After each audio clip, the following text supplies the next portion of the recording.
بسم اللہ الرحمن الرحیم۔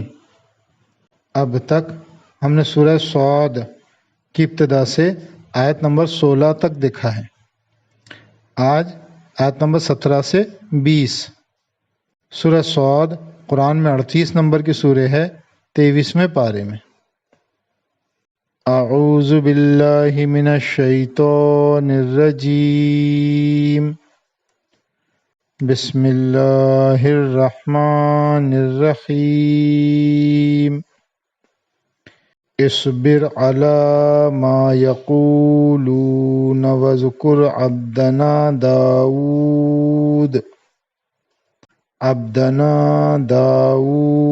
ذا الأید انہ اواب۔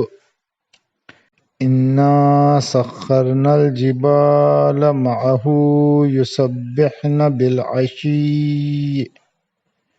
بالعشي والإشراق والطير محشورة كل له أواب وشددنا ملكه وآتيناه الحكمة وفصل الخطاب۔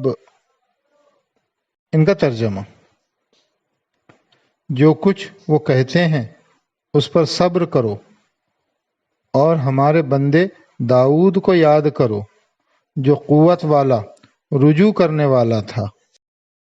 ہم نے پہاڑوں کو اس کے ساتھ مسخر کر دیا کہ وہ اس کے ساتھ صبح اور شام تسبیح کرتے تھے، اور پرندوں کو بھی جمع ہو کر سب اللہ کی طرف رجوع کرنے والے تھے۔ اور ہم نے اس کی سلطنت مضبوط کی اور اس کو حکمت عطا کی اور معاملات کا فیصلہ کرنے کی صلاحیت دی۔ تفسیر: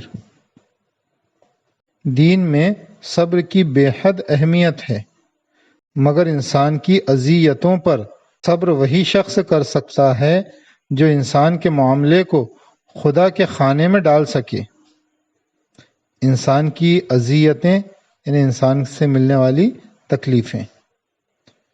جو شخص خدا کی حمد و تسبیح میں ڈوبا ہوا ہو، اسی کے لیے یہ ممکن ہے کہ وہ انسان کی طرف سے کہی جانے والی ناخوشگوار باتوں کو نظر انداز کر دے۔ حضرت داؤد علیہ السلام اس صفت کا اعلیٰ نمونہ تھے۔ ان کو اللہ تعالیٰ نے غیر معمولی قوت اور سلطنت دی تھی، مگر ان کا حال یہ تھا کہ وہ ہر معاملے میں اللہ کی طرف رجوع کرتے تھے۔ وہ کائنات میں بلند ہونے والی خدائی تسبیحات میں گم رہتے تھے۔ وہ پہاڑ کے دامن میں بیٹھ کر اتنے وجد کے ساتھ حمد خداوندی کا نغمہ چھیڑتے کہ پورا ماحول ان کا ہم آواز ہو جاتا۔ ان کا ہم آواز ہو جاتا مطلب ان کے ساتھ سنکرونائز ہو جاتا، یا ایک آواز میں ان کے ساتھ تسبیح کرنے لگتا۔ درخت اور پہاڑ بھی ان کے ساتھ تسبیح خوانی میں شامل ہو جاتے۔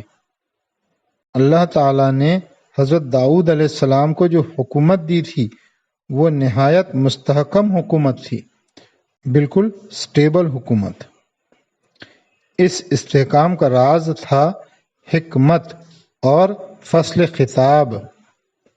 حکمت سے مراد یہ ہے کہ وہ معاملات میں ہمیشہ حکیمانہ اور دانش مندانہ انداز اختیار کرتے تھے، اور فصل خطاب کا مطلب یہ ہے کہ وہ بروقت صحیح فیصلہ لینے کی صلاحیت رکھتے تھے۔ یہی دونوں چیزیں ہیں جو کسی حکمران کو صالح حکمران بناتی ہیں۔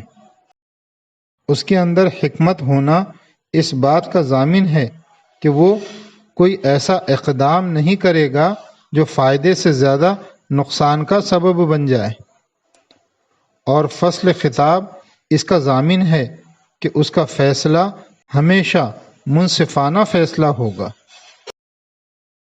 تذکر القرآن۔